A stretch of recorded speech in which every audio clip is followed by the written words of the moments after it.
Standing alone on a windswept plain thousands of years ago, your entire universe would be defined by the dance of light above. No city glare to dim the stars, no satellites crossing the sky, just the raw, pulsing brilliance of the Milky Way stretching from horizon to horizon. This wasn't just nighttime for our ancestors, it was their cathedral, their calendar, and their most sacred teacher. Across continents and cultures, prehistoric people built monuments that tracked celestial movements with jaw-dropping precision, created artifacts imbued with cosmic symbolism, and developed rituals that tied human existence to the grand cycles of the heavens. Tonight we're unraveling these ancient connections, how ordinary stones became celestial calculators, why animal bones were marked with lunar phases, and what drove cultures separated by oceans to build nearly identical astronomical observatories. The deeper we dig into these cosmic relics, the more we realize our ancestors weren't just stargazers. They were the first astronomers, mapping the sky's secrets in ways we're only beginning to understand. Picture this: deep within a cave, lit only by flickering torchlight, an ancient artist presses their hand against the cold stone wall. With crushed minerals and charcoal, they begin to paint. But these aren't just images of hunting scenes or animals. They're dots, crescents, and sweeping arcs, a celestial map frozen in time. In places like France's Lascaux cave, dating back 17,000 years, we find some of humanity's earliest attempts to capture the night sky.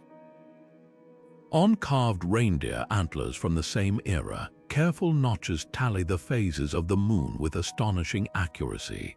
What's fascinating isn't just the artistic skill, but the intent behind it.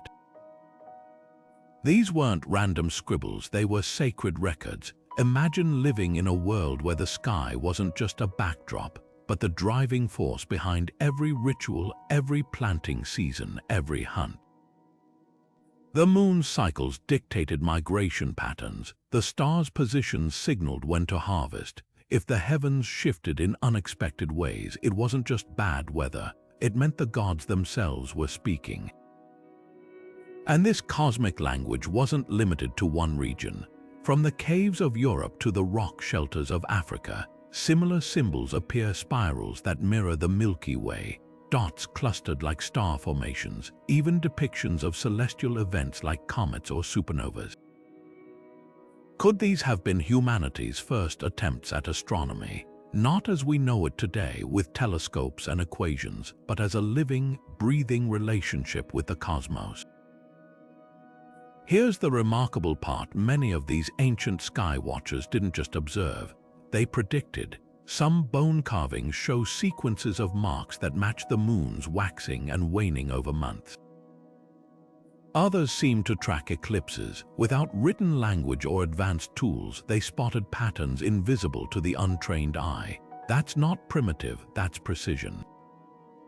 So what does this tell us? That long before temples or written prayers, before the Great Pyramids or Stonehenge, humanity was already reaching for the stars, not just as points of light, but as guides, storytellers, and divine messengers. The night sky wasn't just above them, it was part of them, and in these ancient markings we see the first sparks of what would later become religion, science, and our unending hunger to decode the universe. Beneath the rolling green hills of England, towering slabs of bluestone and sarsen stand silent, yet their very arrangement speaks volumes. Stonehenge isn't just a monument, it's a meticulously engineered sky map. Picture the summer solstice sunrise. As dawn breaks, golden light pours directly through the monument's central axis, illuminating the altar stone like a celestial spotlight. This isn't coincidence. The builders positioned these multi-ton stones with mathematical precision, aligning them to mark the sun's extreme northern and southern positions in the sky. But Stonehenge's secrets run deeper than solstices. Archaeologists have uncovered pits ringing the site, positioned in patterns mirroring the moon's 18.6-year cycle. Some researchers believe these formations acted as an ancient eclipse predictor, an astronomical calculator carved into the Earth itself. Imagine the power this knowledge held for Neolithic people, the ability to foresee moments when the sun or moon seemed to vanish, events that must have felt like divine interventions. Then there are the cremated remains. Excavations reveal human bones buried at key alignment points, suggesting rituals tied to celestial events. Were these burials offerings to the gods of the sky? Ceremonies to honor ancestors under specific stars. The arrangement of the dead mirrors the arrangement of the stones, as if the builders sought to weave human lives into the fabric of the cosmos. And here's what truly astonishes: Stonehenge wasn't alone. Across Europe, similar circles with astronomical alignments appear, from Scotland's Callanish stones to Portugal's Almenda's cromlech. Though separated by vast distances, these cultures shared a unifying vision. The sky wasn't just a spectacle to observe, but a sacred force to commune with. The stones became conduits, transforming celestial movements into tangible rituals. So while we may never know the exact chants spoken or offerings made within Stonehenge's circle, one thing is certain: this wasn't just engineering. It was devotion, a bridge between earth and sky, built not with steel or equations, but with reverence and an understanding of the heavens so profound it still humbles us today. Deep in the forests of modern-day Germany, a metal detector's beep unearthed something extraordinary. A bronze disc no larger than a dinner plate, yet carrying the weight of an entire civilization's relationship with the cosmos.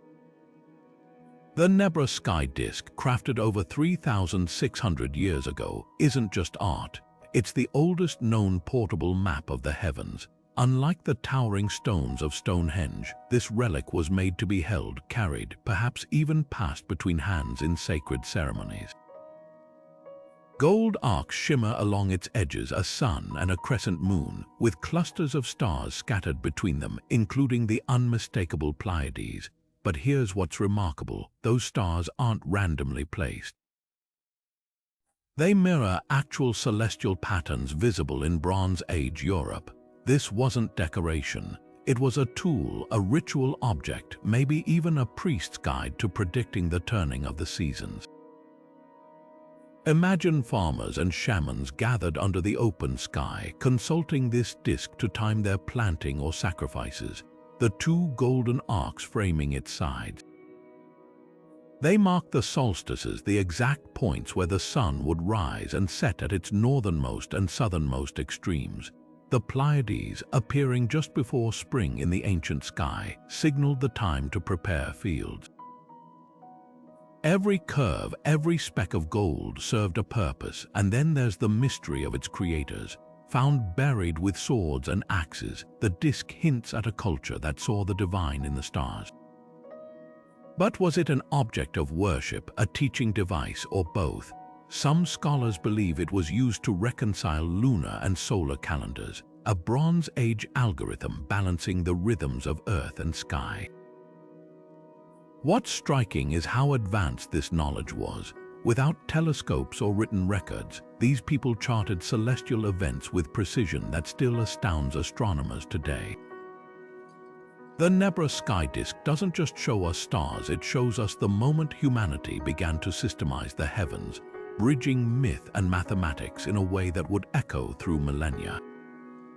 Here in this unassuming disk lies proof the sky wasn't just observed, it was studied, revered, and woven into the very fabric of daily life. And that changes everything we thought we knew about Bronze Age Europe. This wasn't just stargazing, it was science in its earliest, most sacred form. At the break of dawn in ancient Egypt, priests would climb temple steps to greet the first golden rays, not just light, but the divine breath of Ra himself. Each sunrise was a rebirth, a daily victory over chaos as the falcon-headed god sailed his fiery bark across the sky. This wasn't mere poetry, it was cosmology etched into ritual. From the Nile to the Euphrates, civilizations crafted elaborate myths where the sun wasn't just an object in the sky, but a living deity with moods, battles, and needs. Take Mesopotamia's Shamash, depicted holding a serrated blade, not just as a symbol of light cutting through darkness, but as a judge who saw all human deeds. Farmers offered their first harvest sheaves to him, believing his gaze ensured justice in their fields and courts. Meanwhile, in Scandinavia, Bronze Age petroglyphs show sun discs carried on chariots, pulled by horses or ships echoing the Norse soul, chased by wolves across the sky. The imagery repeats across continents, a divine traveler, a cycle of struggle and renewal. But why did these cultures independently shape such similar narratives? The answer lies in survival. The sun dictated planting and harvest, thawed icy rivers, or scorched crops into famine. When the Proto-Indo-European people spread across Eurasia, they carried fragments of a shared solar myth, a god who died and was reborn, mirroring the winter solstice. Archaeologists find traces of this in everything from Celtic fire wheels to Hindu Surya mantras. The rituals ran deep. In Peru, the Moch people painted their temples with solar blood-red murals, staging ceremonies where rulers drank hallucinogens to negotiate with the sun for good harvests. At Ireland's Newgrange, a tomb older than the pyramids, the winter solstice sun penetrates a narrow passage to illuminate inner chambers, perhaps symbolizing the sun god entering the underworld to retrieve the dead. Human sacrifice often shadowed these beliefs. Aztec sun stones recount how the god Huitzilopochtli required warrior hearts to fuel his daily battle against darkness. Even the legendary Chinese archer who shot down 9 of 10 suns to save the earth from burning, a myth that may encode ancestral memories of deadly droughts. These weren't primitive superstitions. They were sophisticated attempts to rationalize the natural world through story, to give chaos order, to plead with the unpredictable. When a Babylonian priest tracked Shamash's path to predict eclipses, or an Egyptian astronomer aligned a temple to catch Ra's first light on the pharaoh's birthday, they were blending science and spirituality. The sun gods didn't just rule the sky, they taught humanity to measure time, anticipate seasons, and ultimately, to seek meaning in the stars' relentless cycles. What lingers today isn't just the imagery of golden discs or sun chariots.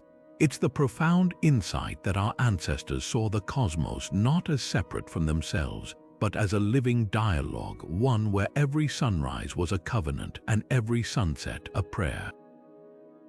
While the sun commanded the day with its unyielding light, the moon ruled the night with something far more mysterious: its constant transformation. No 2 nights looked the same under its glow, and ancient cultures didn't just notice this ebb and flow, they built their spiritual lives around it. Take the 30,000-year-old mammoth bone found in Ukraine, its surface scarred with precise markings. At first glance, they seem random. But when researchers overlaid them against the lunar cycle, they matched perfectly. This wasn't idle scratching, it was an almanac carved in ivory, tracking months and even predicting eclipses. In caves like Spain's El Castillo, red discs and crescent shapes cluster in shadowed chambers. Some archaeologists believe these were lunar calendars too, marking rituals tied to the moon's phases. Picture torchlit gatherings where shamans timed ceremonies to the full moon's peak, believing its light heightened their connection to the spirit world. For hunter-gatherers, this rhythm wasn't just spiritual, it was survival. The moon's cycle dictated animal migrations, plant growth, even the tides that brought shellfish to shore. But the moon's pull went deeper than practicality. From Anatolia's Çatalhöyük to the Andes' early temples, lunar symbols appear alongside goddess figurines, round-bellied, crescent-crowned. Was the moon seen as a cosmic womb, its phases mirroring the menstrual cycle, or a guide for souls, its waning a metaphor for death and its return a promise of rebirth? Theories differ, but the reverence is universal. In Scotland's Kilmartin Glen, cup and ring carvings align with lunar standstills, while in Mesoamerica, the Dresden Codex records eclipse warnings so accurate they still astonish astronomers. Whether as a timekeeper, deity, or bridge between worlds, the moon wasn't just observed, it was partnered with. Here's what lingers: unlike the sun's blunt power, the moon's influence was subtle, ever-changing. A reminder that even the ancients understood the universe wasn't just forces to fear, but patterns to dance with. And in that dance, they found meaning, order, and a celestial mirror for life's own cycles. The Great Pyramid of Giza doesn't just dominate the desert, it converses with the stars. When Sirius, the brightest star in Earth's night sky, rose heliacally over the Nile's floodplains, its light would strike the pyramid's polished limestone casing with eerie precision. This wasn't just spectacle, it was sacred engineering. Ancient Egyptians called Sirius Sopdet, linking its annual reappearance to the life-giving inundation of the Nile. The pyramid's southern shaft aligns directly with this celestial event, as if funneling the star's power into the pharaoh's tomb below. Half a world away, across the Mississippi River, the builders of Cahokia's mounds achieved something equally staggering. Their grand wood henge, a circle of towering red cedar posts aligned not only with solstices but with the rising of Orion's belt. For the Mississippian people, this constellation represented the three brothers, agricultural deities who govern the planting seasons. Step inside the reconstructed circle today, stand where a priest once stood, and you'll see it. The stars peeking between the posts exactly as they did 1,000 years ago, marking the time to sow or harvest. But why this obsession with mirroring the heavens? The answer lies in a belief so universal it transcended continents. That earthly authority flowed from celestial approval. When a Maya king built his temple to align with Venus's extreme positions, he wasn't just displaying astronomical knowledge. He was proving his ability to harness the planet's warlike energy, turning cosmic cycles into political legitimacy. The rituals performed at these sites reveal even deeper layers. At Chaco Canyon's Pueblo Bonito, archaeologists found crypts filled with turquoise and macaw feathers offerings buried along walls aligned to lunar standstills. In Egypt's Temple of Amun-Ra, priests conducted daily ceremonies where sunlight, channeled through precisely angled corridors, ignited golden statues at predetermined dates. These weren't random acts of worship, they were choreographed exchanges, a give and take between human and heavenly realms.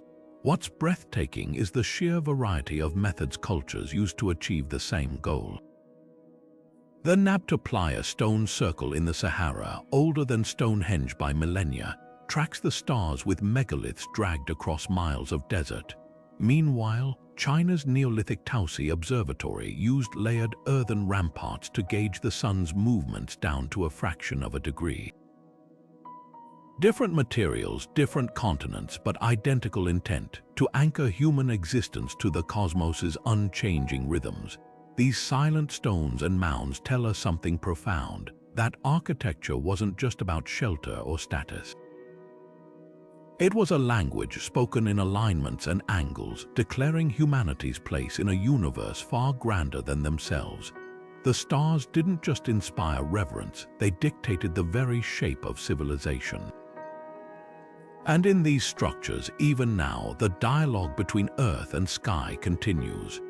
Woven into the bones of the earth and etched onto ancient artifacts, a menagerie of creatures leaps across time, not merely as prey or predator, but as cosmic messengers. A serpent curling around a bronze disc becomes the path of an eclipse. A bird carved into stone stretches its wings toward the Pleiades. These weren't just artistic flourishes, they were a sacred language, translating the movements of the heavens into forms the human mind could grasp.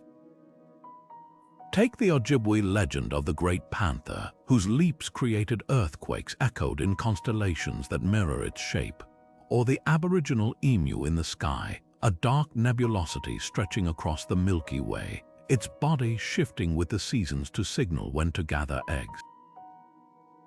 Animals became living constellations, their behavior synchronized with celestial events. A wolf's howl under a winter solstice moon, a salmon run timed to Orion's rise. These weren't coincidences to ancient observers. They were threads in a grand tapestry stitching together earth and sky. Cave paintings tell an even deeper story. In France's Chauvet cave, a half-man, half-bison figure, often interpreted as a shaman, reaches toward a cluster of painted dots resembling the Hyade star cluster.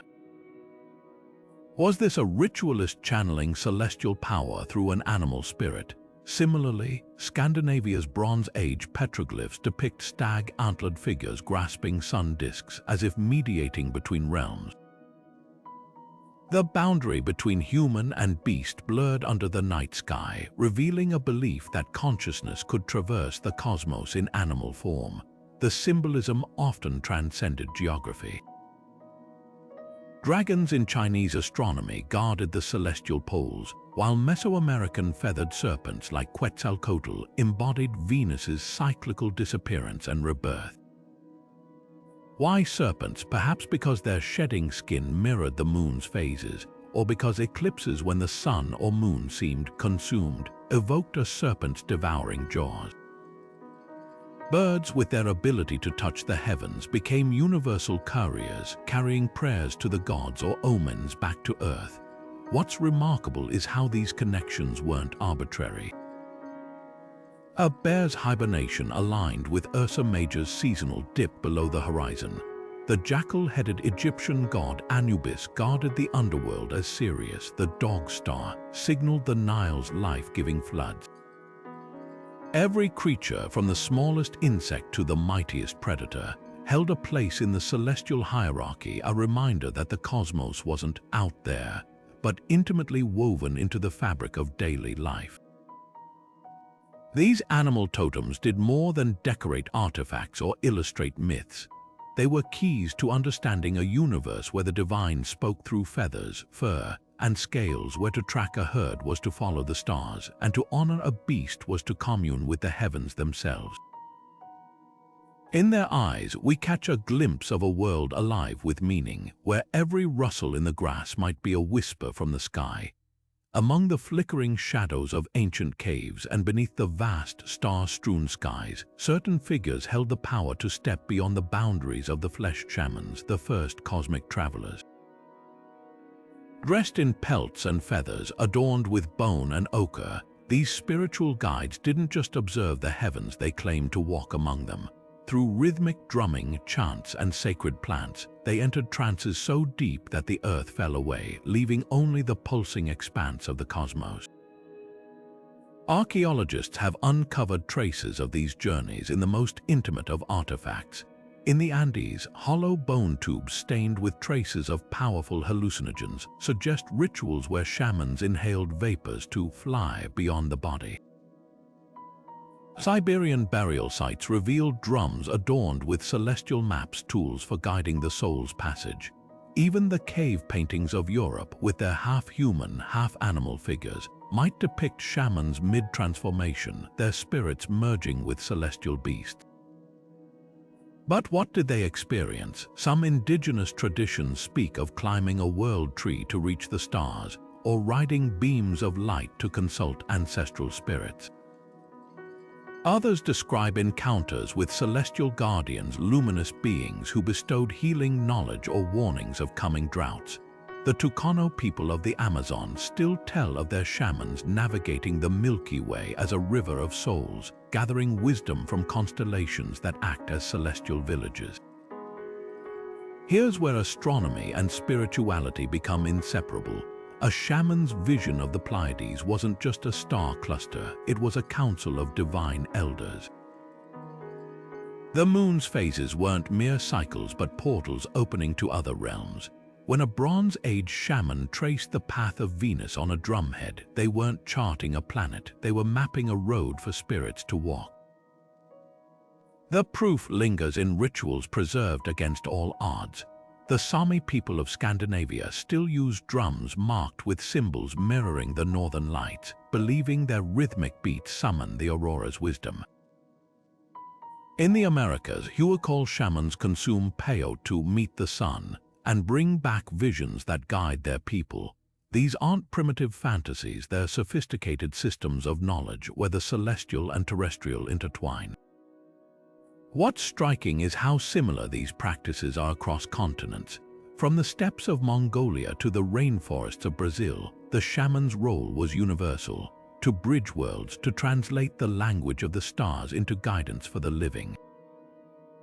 Their trances weren't escapes, they were expeditions, returning with insights that shaped calendars, medicine, and even agriculture. So the next time you gaze at the night sky, consider this: long before telescopes or spacecraft, humanity's first astronomers didn't just watch the stars. They danced with them, and in those ecstatic journeys they found something we're still searching for today: a way to touch the infinite. Beneath the great mound of Newgrange, dawn light creeps through a narrow passage, but only for 20 precious minutes each winter solstice. The beam doesn't just illuminate the tomb's inner chamber, it ignites a vision of the afterlife. Here, the bones of the dead rest in a womb of stone, bathed in golden light as if reborn into the sun itself. This wasn't mere coincidence, it was a doorway, carefully engineered to fuse death with the cosmos's most triumphant moment. Across the globe, from China's Neolithic star tombs to the pyramids of Mesoamerica, cultures shared an extraordinary conviction: the afterlife wasn't underground or in some vague beyond, it was written in the stars. Egyptian pharaohs were buried with star clocks on their coffin lids, intricate diagrams mapping their journey through the celestial duat. In Peru, the Paracas people wrapped their dead in textiles embroidered with constellations, turning shrouds into celestial roadmaps. Even Ötzi the Iceman, preserved in alpine ice for 5 millennia, had tattoos aligning with acupuncture points. Some speculate they charted star paths for his spirit to follow. But why the heavens? Imagine standing under a pre-industrial sky where the stars never faltered or faded. While earthly life was fleeting, crops failed, rivers dried, empires fell, the cosmos remained eternal, unchanging. What better metaphor for immortality? The Pleiades would always return. The sun would always rise. By linking death to celestial cycles, cultures transformed loss into something as sure as the turning seasons. The rituals reveal even deeper layers. At Britain's Bryn Celyn, a Neolithic passage grave aligns with the summer solstice sunrise, flooding the chamber with light that would have illuminated carved spiral symbols, perhaps representing the soul's cyclical rebirth. In Mongolia's Deer stone monuments, warriors were buried with skyward-pointing stones etched with constellations, their spirits believed to ride the Milky Way like a shimmering river. These weren't just burials, they were launch pads. Perhaps most striking are the celestial passports left with the dead. The Maya placed jade plaques carved with Venus glyphs in nobles' mouths, ensuring their souls could navigate the starry underworld. Norse ship burials oriented the prow toward the pole star, a beacon for the journey to Valhalla. Every culture, it seems, shared a vision. Death wasn't an end, but a voyage, one guided by the same stars that had watched over them in life. These cosmic burial rites whisper a truth we still feel today when we gaze at the night sky. In its constancy, our ancestors found comfort, proof that even in darkness, light would return. Their graves weren't just holes in the ground, they were telescopes pointed at eternity. When the sun vanished at midday or the moon darkened to blood red, prehistoric societies didn't see celestial mechanics at work, they witnessed divine war. Across continents, myths described eclipses as cosmic battles, a dragon devouring the sun in China, the Norse wolf skull chasing Sol until he caught her, or the Hindu demon Ra, who swallowing the sun whole before it escaped through his severed neck. These weren't mere stories, they were explanations for the unexplainable, coded into ritual and art. Take the Antikythera mechanism recovered from a 2,000-year-old shipwreck. More than just an intricate clockwork of gears, it was a portable eclipse predictor, its bronze dials calculating lunar and solar alignments years in advance. Imagine the power this held for ancient priests, the ability to announce, "The gods will darken the sky on this date," turning terror into controlled ceremony.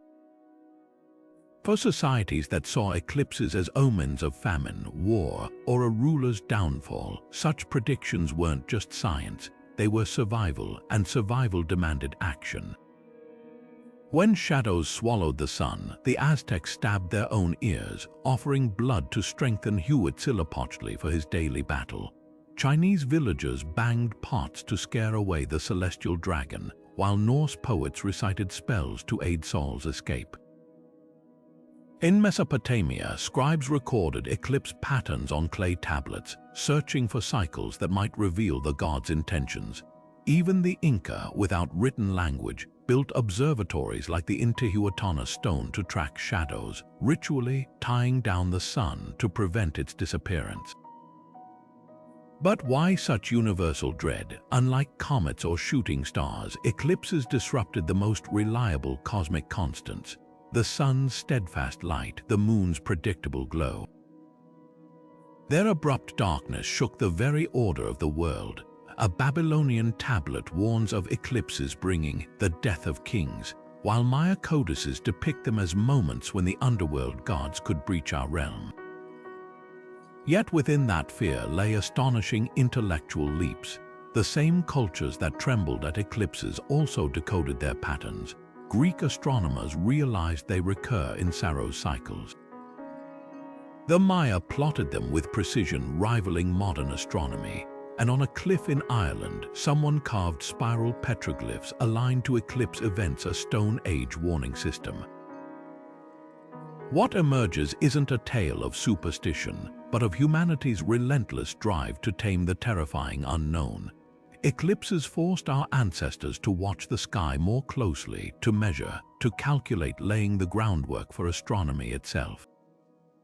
The line between divination and science, it turns out, was thinner than a sliver of sunlight at totality. On a moonless night thousands of years ago, the only compass you'd have was written in the sky. For ancient seafarers crossing uncharted waters or nomads traversing endless plains, the stars weren't just decorations. They were lifelines. Long before magnetic needles pointed north, entire migrations hinged on celestial signposts, the steady pivot of Polaris, the seasonal arc of Orion, or the rising of the Southern Cross over distant shores. And etched into cliffs and caves, cryptic petroglyphs of stars and lines whisper how these early wayfinders turned the heavens into a map. Look closely at a rock carving in the American Southwest, and you might spot a constellation mirrored in its dots and curves. Similar markings appear in Australia's Aboriginal star maps, some depicting the emu in the sky not just as myth, but as a seasonal guide signaling when to move camp. Across the Pacific, Polynesian navigators memorized the paths of hundreds of stars, their names passed down in chants like the Hawaiian Kumulipo, a genealogy linking ancestors to celestial bodies. Without a single written chart, they crossed thousands of miles of open ocean by reading the stars' reflections on waves, the flight paths of birds, even the glow of bioluminescent plankton, all threaded into an oral encyclopedia of survival. But how did this knowledge endure for generations? The answer lies in ritual. In the Arctic, Inuit elders taught star lore through dances mimicking celestial movements, their bodies becoming living constellations. Scandinavian Bronze Age petroglyphs show ships sailing beneath star patterns, perhaps initiation rites for young navigators. Even the alignment of ancient burial mounds, like those in Denmark's Gormsgård, mirrored key navigational stars, ensuring the dead and the living would never lose their way. Here's the marvel: these weren't just practical skills, they were sacred contracts. To the Maori, the Pleiades Matariki weren't just a farming calendar, but the eyes of ancestral gods watching over voyages. Vikings called Polaris the Leiðarstjörna, the leading star, and forged amulets shaped like its constellational neighbors, the Big Dipper, as talismans for safe passage. The sky wasn't just a tool, it was a teacher, a protector, a thread connecting every journey to the divine. What's astonishing isn't just the accuracy of these methods. Polynesian navigators could detect islands beyond the horizon by subtle star distortions, but the sheer depth of trust. To sail toward a star with no land in sight required more than skill. It demanded faith that the cosmos would keep its promises, and in that trust we see the birth of exploration itself, the audacity to move forward, guided by nothing but light older than humanity itself. So the next time you glance at the North Star, remember, its steadfast glow once steered not just ships and sleds but the course of civilizations, those ancient petroglyphs. They're more than art, they're the first GPS etched in stone and story, proof that the human spirit has always been wired to wander, with the stars as its compass. When the first seeds fell into freshly tilled soil, they weren't just planted in earth, they were sown under the watchful eye of the stars. For early agricultural societies, fertility wasn't just about soil and rain, it was a sacred dance between the heavens and the land. The Venus of Lossel, a 25,000-year-old limestone carving from France, tells this story without words. Her curvaceous form holds a crescent moon notched with 13 marks, one for each lunar cycle in a year, and perhaps a record of women's ties to both fertility and celestial timekeeping. This wasn't unique to Europe. From Anatolia's plump grain goddesses to the Mesopotamian Inanna, who descended and returned like the planet Venus, cultures worldwide wove fertility into cosmic patterns. Imagine standing in a field as the Pleiades rose at dawn, signaling the time to plant. Miss that celestial cue and the harvest could fail. These were no vague traditions, they were precise survival strategies etched into ritual. The evidence lingers in artifacts and earthworks. In Malta's Haga Kim temples, altars align with the summer solstice sunrise, bathing fertility symbols in golden light. The Minoans of Crete painted lilies and saffron gatherers alongside star clusters, linking blossoms to heavenly cycles. Even the Mayan maize god was resurrected in myth when the Milky Way stood straight overhead, a celestial green shoot piercing the soil of the sky. But why this obsession with aligning fertility to the cosmos? The answer lies in vulnerability. One bad harvest meant starvation. By tying planting to celestial events, the heliacal rise of Sirius, the equinox's farmers turned uncertainty into order. The stars became a divine almanac, their predictability a promise that life would endure. Festivals cemented this bond. The Celtic Beltane fires, lit when the Pleiades vanished at dusk, celebrated the Earth's awakening. In Japan, rice planting dances mirrored the Milky Way's arch as if choreographed by the stars themselves. These weren't just parties, they were acts of communion, ensuring the sky's gifts, rain, sun, and timing wouldn't forsake those below. What's striking isn't just the practicality, but the poetry. A seed buried in soil was a star falling to earth. A sprout breaking ground was the moon reborn. In this ancient logic, fertility wasn't a solo act, it was the cosmos itself breathing life into the land. Imagine standing in the center of Stonehenge at dawn, not just watching the sunrise but feeling it. As the first golden light strikes the stones, a deep hum vibrates through the ground. Recent acoustic studies reveal something astonishing. These massive slabs aren't just aligned with the stars, they're tuned to them. When struck or chanted near, they resonate at frequencies that mimic the harmonic ratios found in celestial movements. This wasn't accidental. Ancient builders may have engineered these monuments as instruments, transforming rituals into literal harmony with the heavens. The evidence stretches far beyond Stonehenge. In Peru, archaeologists discovered lithophones, ancient stone gongs carved from resonant rock, placed deliberately in temples aligned with solstices. When struck, their tones ripple through the ruins, eerily mirroring the harmonic scales later used in sacred music across cultures. Even more telling are the bone flutes found from China to the Andes, crafted from eagle wings or deer femurs, their pitches matching the orbital frequencies of visible planets like Venus and Mars. Were these instruments tuned to play the sky? Here's where archaeology meets metaphysics. Indigenous traditions worldwide speak of creation arising from sound, the Aboriginal songlines, Hindu Nada Brahma, the universe as vibration, or the Dogon people's belief that stars emit audible pulses. Ancient cultures didn't just see the cosmos, they heard it. The Maya depicted gods blowing conch shells to summon solar energy, while Norse myths describe the rainbow bridge Bifrost humming with celestial resonance. Modern science lends startling credence to these ideas. Astronomers now know space isn't silent. Planets emit ultra-low frequency songs as they orbit, and black holes produce vibrations in spacetime itself. Coincidence, or did ancient observers, through millennia of sky watching and ritual, intuit a truth we've only recently measured? Next time you hear a drum circle or the drone of a chanting priest, consider this. You might be witnessing echoes of humanity's oldest astronomy. Not through lenses or equations, but through vibration, an attempt to sync the rhythms of Earth with the music of the spheres. In their quest to touch the stars, our ancestors may have found the most universal language of all, sound. Scattered across canyon walls and hidden in rock shelters, a gallery of celestial masterpieces waits in silence, some older than the pyramids themselves. In New Mexico's Choco Canyon, a spiral petroglyph carved into stone doesn't just catch the eye, it catches the sun.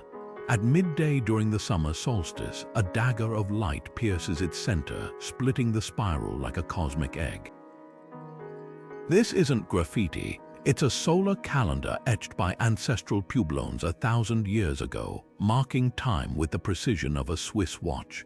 Venture to Australia's Kimberley region, and you'll encounter the Wandjina storm spirits painted with halos of radiating lines, their mouths absent as if silence held power. Some researchers believe these figures encode memories of celestial phenomena, comets with streaming tails, or the explosive glow of supernova witnessed by Aboriginal astronomers millennia before telescopes. The details are deliberate. The number of lines in a Wandjina's halo might correspond to days in a lunar cycle, while the orientation of their bodies mirrors star patterns still used in seasonal storytelling today. What's astonishing isn't just the artistry, but the shared vocabulary across continents. In Sweden's Tanum petroglyphs, ships sail beneath star clusters almost identical to those carved by the ancestral Puebloans. India's Bhimbetka rock shelters depict archers aiming at a star burst symbol, a motif eerily similar to Navajo representations of the Crab Nebula supernova in the American Southwest. Were these separate cultures simply interpreting what they saw, or was there a deeper, universal language of the sky? The answer may lie in necessity. For hunter-gatherers and early farmers alike, celestial events weren't just spectacles, they were survival bulletins. A comet might herald drought, a supernova could signal upheaval. By immortalizing these events in stone, ancient artists created more than art. They built libraries. The Pawnee people's star charts, painted on elk hides, doubled as agricultural manuals. Their Council of Chiefs constellation Corona Borealis signaled when to plant corn. Similarly, Scotland's Callanish stones frame the moon's 18-6-year cycle, a reminder of when coastal tides would expose vital shellfish beds. Yet these rock panels weren't just practical. They were portals. In Bolivia's Samaipata complex, a carved jaguar slithers beneath a sky of drilled holes matching the Pleiades arrangement, perhaps a shaman's map for spirit journeys. The Egyptian desert's Cave of the Astronomers hides painted dots that align with Sirius's heliacal rise, the same event celebrated in pharaonic rituals. Every stroke, every chisel mark seems to whisper, "Look up, remember." What emerges from these ancient galleries isn't just a record of stars, but of wonder itself. A child pressing their hand beside a painted supernova 30,000 years ago felt the same awe we do today when spotting a shooting star. The medium changes, stone to screen, torchlight to telescope, but the impulse remains to reach beyond our smallness and touch the infinite. These artists didn't just see the cosmos, they conversed with it, leaving behind messages we're still decoding. And in their enduring lines, humanity's first love affair with the stars shines eternal. High on a windswept plateau in southern Mexico, the flattened summit of Monte Albán hums with an eerie precision, its temples and platforms arranged not just for grandeur, but as a colossal stone calculator. When the sun sets behind a specific notch in the mountains during the equinox, shadows slice across the plaza like a blade, bisecting altars where Zapotec priests once stood. This wasn't just ceremony, it was celestial theater where rulers choreographed the cosmos itself to reinforce their divine authority. Half a world away, Scotland's Callanish stones rise from peat bogs like fossilized giants, their silhouettes forming a cross aligned with the moon's most extreme rising points. On the summer solstice, the setting sun threads perfectly between two central pillars, casting a path of light toward a burial cairn. But here's the twist, these alignments weren't just for marking time. They were tools of control. The priests who decoded these celestial events held something priceless: knowledge. Knowledge of when to plant, when to harvest, when the gods might smile or rage. And in a world where survival hinged on such predictions that made them indispensable, how did these observatories evolve into seats of power? Look closer at the artifacts left behind. At Monte Albán, carvings depict bound captives alongside star symbols, suggesting rulers used astronomical predictions to justify conquests or sacrifices. The sky demands it, they might have declared. Meanwhile, Callanish's layout mirrors the shape of a bird in flight, echoing myths of shamans transforming to ride the Milky Way. Control the narrative of the heavens, and you control the people's destiny. The stakes were even higher for societies like the Chacones of New Mexico. Their great houses, aligned to lunar standstills, required backbreaking labor to construct, labor directed by elites who claimed a pipeline to the cosmos. A single misaligned wall could undermine their divine mandate. That's why these sites weren't just built to observe the sky, they were built to perform it. When a king stood atop a pyramid at dawn on the solstice, bathed in light as crowds watched below, it wasn't just a solar event. It was proof of his pact with the gods. Yet these structures also reveal a quiet revolution. As astronomical knowledge grew more sophisticated, so did social hierarchies. The priest-astronomer became the bureaucrat, the temple became the tax collection hub, and celestial cycles were codified into laws. The very observatories meant to unite people under the stars became instruments of division, gatekeepers of privilege, where access to the sky's secrets meant access to power. What lingers in these stones isn't just ancient engineering brilliance, it's a warning and a wonder, a reminder that humanity's oldest quest to understand the heavens was never just about the stars. It was about who got to define their meaning, and in that dance between cosmos and control, the line between enlightenment and empire has always been as thin as a sliver of moonlight between two standing stones. Turn a prehistoric pot in your hands, and you might find more than just fingerprints, tiny stars etched along the rim, or zigzagging lines mirroring the Milky Way's flow across the night sky. These weren't idle decorations. For ancient artisans, even the simplest cooking vessel became a canvas for the cosmos, a way to carry the sacred into the everyday. Consider the loom weights unearthed in Anatolia, shaped like crescent moons. Every time a weaver pulled thread through the warp, those weights swung like miniature celestial bodies orbiting her craft.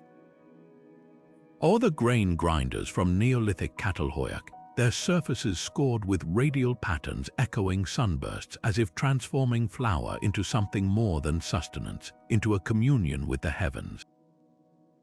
What's striking isn't just the presence of these symbols, but their scale.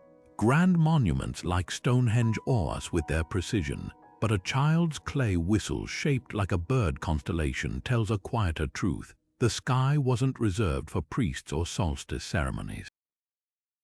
It lived in the hands of farmers, potters, and cooks. A Bronze Age spoon from Denmark bears an engraved Orion's belt, perhaps marking lunar phases for measuring medicinal herbs. Even storage jars from ancient Mesopotamia were stamped with Venus glyphs, ensuring the harvest within stayed blessed by the planet's cyclical return.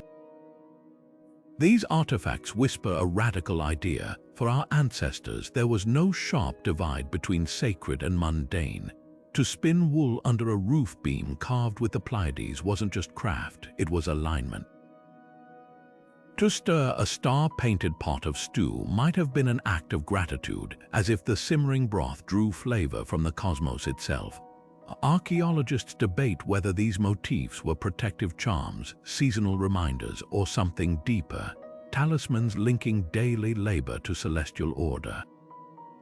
But the consistency is undeniable. From the Indus Valley to the American Southwest, cultures separated by millennia and continents shared this instinct to press the vastness of the night sky into the palm of their hands. So the next time you glance at a constellation app on your phone, remember this impulse to carry the stars with us isn't new, it's ancient, and in these humble relics we see the first glimmers of a truth we've since forgotten. That wonder doesn't only live in grand observatories. Sometimes it's etched into the handle of a spoon, waiting to be rediscovered. In a smoky Neolithic hut, illuminated only by the flickering glow of a hearth, a figure squints at a notched bone under the stars, part scientist, part mystic. This was no simple stargazer, but something far more profound, a bridge between the measured rhythms of the cosmos and the sacred rituals that bound their community. Across ancient societies, those who tracked the heavens weren't just astronomers or priests, they were both. Their observations shaped harvests and holy days, eclipses and epiphanies, in a world where celestial patterns were divine language. Take the so-called sun priests of Choco Canyon, who charted the solstices with precision, yet conducted ceremonies where sunlight was believed to carry prayers to the gods. Or the Babylonian Tupshar Enuma Anu Enlil, scribes who meticulously recorded Venus's movements on clay tablets, not just as data, but as omens whispered by the goddess Ishtar. These weren't contradictions to them. The math was the message. Archaeology reveals how deeply intertwined their methods were. A carved antler from 30,000 years ago, its 36 notches aligning with a lunar month, sits beside cave paintings of horned shamans. Was the tally stick a farmer's almanac or a ritual object? Likely it was both. Even Stonehenge's builders, who engineered alignments accurate to a fraction of a degree, buried their dead with amulets carved like the sun, suggesting each stone's placement was as much about devotion as geometry. What's revolutionary is their approach to knowledge. Unlike today's divide between labs and temples, these early scholars saw no conflict between measuring moon cycles and interpreting them as divine signs. The Maya, for instance, developed a calendar so precise it could predict eclipses millennia ahead. Yet their astronomers were also high priests, reading those events as battles between celestial deities. Their Venus tables weren't just scientific records, they were sacred scripts dictating when to wage war or crown kings. This duality challenges modern assumptions. Science and spirituality didn't evolve in opposition, they emerged entwined, two sides of humanity's hunger to comprehend the cosmos. When a Bronze Age shaman traced the moon's path on a drumhead, they weren't choosing between reason and ritual. They were using both to navigate an unpredictable world. Perhaps that's their greatest legacy, a reminder that curiosity and wonder aren't rivals but partners. The same impulse that drives us to launch telescopes also once lit bonfires on solstice hills, not to conquer the unknown but to converse with it. In their eyes, the night sky wasn't a problem to solve. It was a story to join. There's something profound about standing shoulder to shoulder with others under a meteor-streaked sky, a silent understanding that you're sharing a moment with forces far greater than yourselves. For prehistoric societies, celestial events weren't solitary spectacles. They were the original social networks, binding communities together in rituals as old as civilization itself. When the moon turned blood red or a comet blazed overhead, entire villages would gather, not just to witness but to celebrate, mourn, or seek answers as one. Take the massive feasting pits uncovered near Scotland's Callanish stones, filled with charred animal bones and shattered pottery. These weren't everyday meals. Radiocarbon dating reveals they coincide with lunar eclipses, suggesting entire clans traveled for days to share roasted meat and mead beneath the darkened moon. Similarly, in Arizona's desert, Hohokam petroglyphs depict crowds with upraised arms facing a meteor shower, their figures carved side by side as if eternally frozen in collective wonder. What's remarkable isn't just the scale of these gatherings, but the artifacts left behind. Drinking vessels found at German Neolithic sites show identical wear patterns, proof they were passed hand to hand during ceremonies, each sip a communal pact under the stars. In Peru's Andes, excavated festival grounds reveal piles of colorful beads, traded over vast distances and later buried as offerings during equinox celebrations.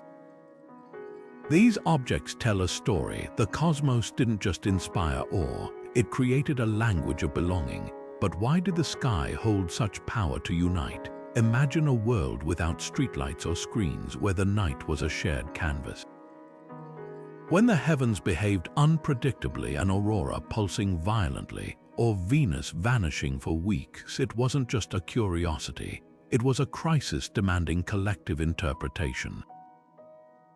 Shamans might read omens, elders would debate responses, and children would absorb the urgency in their parents' voices.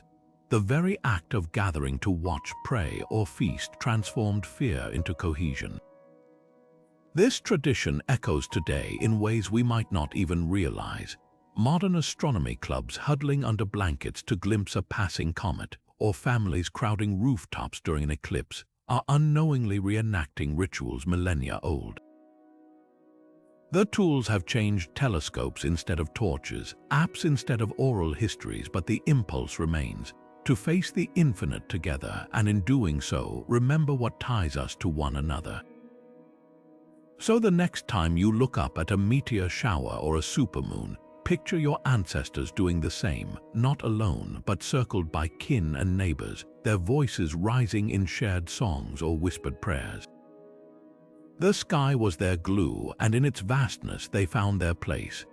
Buried deep in Norse sagas lies a cryptic clue, a sunstone that could pierce clouds to reveal the sun's position, even on fog-choked seas. Modern experiments with Icelandic spar crystals confirm something astonishing. These translucent stones polarize light, acting like a natural GPS. When tilted against the sky, they create twin suns, one real, one refracted, allowing navigators to pinpoint the sun's location through overcast skies. For Vikings crossing the North Atlantic's treacherous waters, this wasn't just clever mineralogy. It was the difference between landing in Greenland or vanishing into the abyss. But here's the mystery. How did cultures without spectrometers or optical theory discover such sophisticated tools?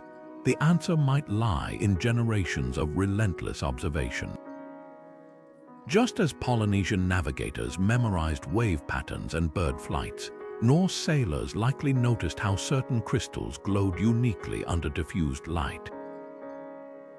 Trial and error, perhaps spanning centuries, refined raw curiosity into precise technique. A Viking sunstone wasn't merely technology, it was inherited wisdom crystallized. These artifacts whisper of a broader truth. Ancient innovation often wore the guise of myth.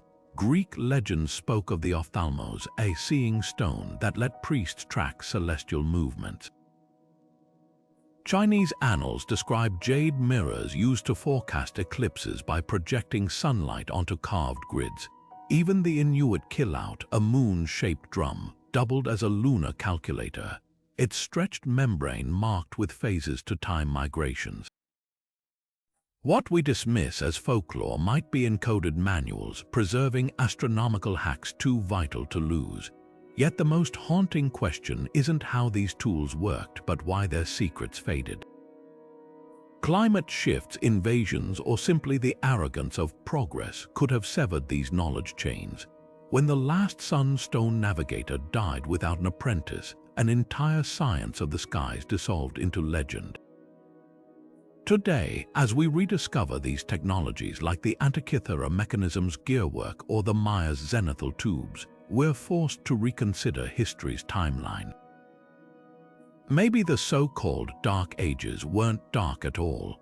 Maybe they were merely unlit by the glare of our assumptions. In these lost instruments, we find proof our ancestors didn't just watch the stars.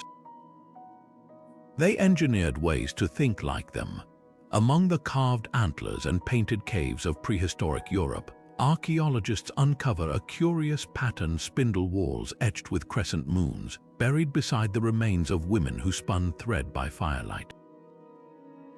These weren't just tools, they were cosmic signatures, linking the rhythmic turn of the spindle to the moon's eternal cycle.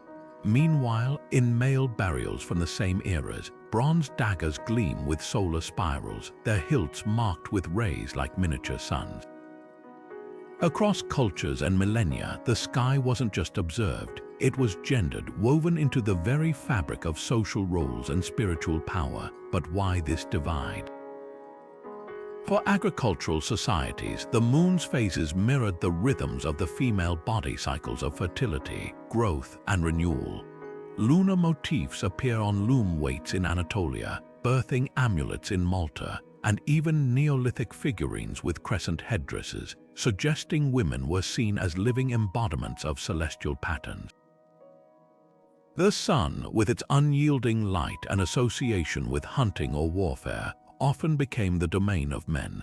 Siberian shamans wore antler headdresses to catch the sun's energy, while Bronze Age chieftains were buried with gold discs mimicking its rays as if claiming its indomitable strength. Yet here's where the story twists. These roles weren't always rigid cages, sometimes they were keys to authority. In Çatalhöyük, a woman's skeleton was found beneath a platform painted with star clusters, her grave filled with obsidian mirrors used to reflect moonlight. Among the Chumash of California, female astronomers called Alçaklaş memorized the paths of stars to guide ceremonies. The moon's association with women didn't just relegate them to domesticity, it made them keepers of sacred time, healers who synchronized remedies with lunar phases, and seers who interpreted eclipses as divine messages.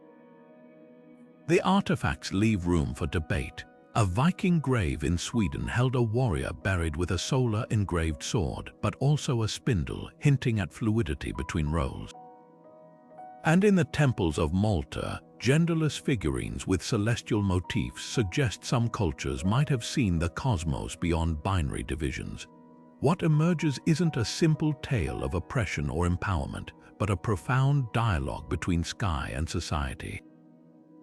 These symbols weren't just decorations, they were contracts negotiated across generations about who had the right to interpret the heavens. The moon wasn't lesser because it belonged to women, it was essential, governing tides, crops, and the mysteries of birth. The sun didn't merely elevate men, it burdened them with the weight of its battles. So when we hold a lunar-carved spindle wall or a sun-stamped dagger today, we're touching more than artifacts. We're holding fragments of a world, where identity wasn't just human, it was cosmic, written in the lean of a shadow or the glow of a star. And in that light, perhaps our ancestors understood something we've forgotten, that the sky doesn't dictate our roles. It reflects them in all their complexity. Buried alongside tiny skeletons in the shadows of ancient burial mounds, something remarkable comes to light: miniature drums painted with star clusters, clay rattles shaped like crescent moons, even doll-sized shaman staffs carved with celestial maps. These weren't mere playthings. For prehistoric societies, childhood was a doorway to the cosmos, and these artifacts were the keys. Archaeologists unearth clues everywhere, from the Indus Valley, where toddlers' terracotta animals bear zodiac markings, to Scandinavia, where amber amulets shaped like the Big Dipper were strung around children's necks. Imagine a mother pointing to the stars, then to the amulet in her child's hand, making the vast and distant intimately graspable. The lesson was simple but profound. The sky wasn't just overhead, it was part of you, as close as your own heartbeat. Some of the most telling finds come from Neolithic villages like Turkey's Çatalhöyük, where tiny clay figurines, half animal, half star, were found clutched in children's graves. Were these early constellation toys, teaching tales of the celestial hunt? Nearby, archaeologists discovered miniature obsidian mirrors polished to a sheen. Held up to catch moonlight, they might have been used in initiation rites, showing children how to capture the night sky's glow. But why start so young? The answer lies in survival. In a world without textbooks or schools, celestial knowledge: when to plant, when to migrate, when the gods might stir, wasn't just lore, it was life itself. Oral traditions from the Cherokee to the Sami speak of star stories told at bedtime, weaving practical astronomy into myth. A child who could spot Orion's return knew winter was coming. One who recognized the Pleiades' dawn rising understood it was time to sow. The rituals varied, but the purpose was universal: to transform awe into understanding. In the Andes, Quechua children played with knotted cords called quipu, learning to read the stars' patterns through tactile strings. The Maori carved star maps into wooden toys, their grooves guiding young fingers along the paths of ancestral voyagers. Even the Greeks had astragaloi knucklebones engraved with constellations, tossed like dice in games that doubled as astronomy lessons. What's heartbreaking and beautiful is how these objects bridge time. A star-shaped rattle from 4,000 years ago still hums with the same wonder a child might feel today, pressing their nose against a planetarium glass. The methods change, but the impulse endures: to hand down the sky's secrets one generation to the next, like a torch passed in the dark. These tiny relics remind us that cosmic curiosity isn't something we grow into, it's born in us.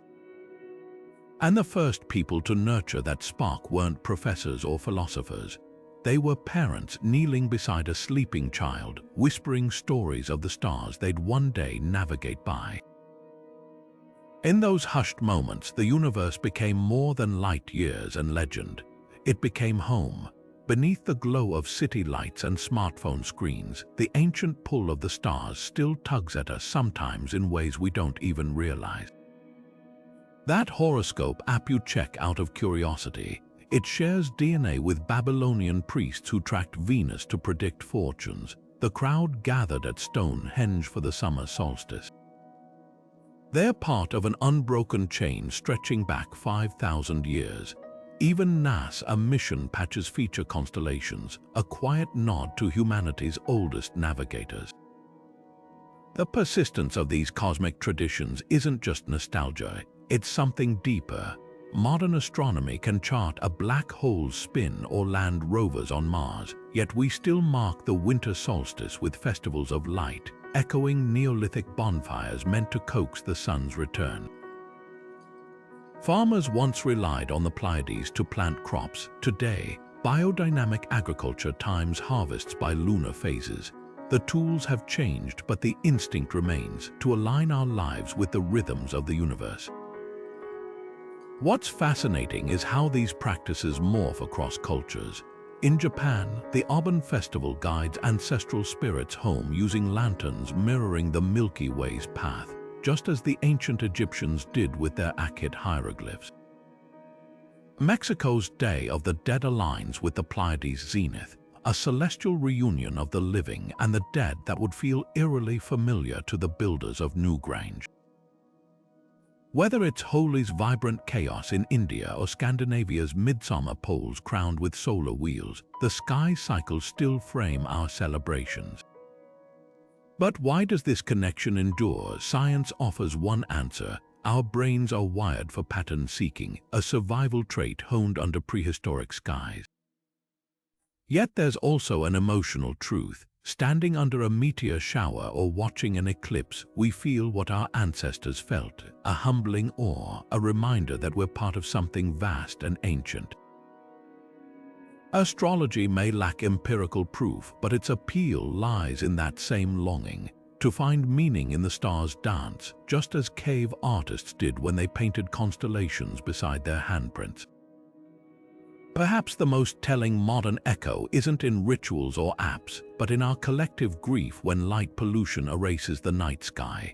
Communities worldwide now fight to preserve dark sky reserves, not just for astronomy, but for the same reason Bronze Age cultures guarded their sacred sightlines, because losing the stars means losing a piece of our shared story.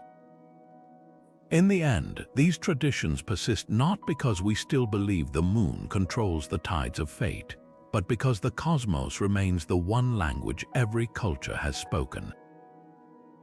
And in that language, we hear whispers of our own small, wondrous place in the universe.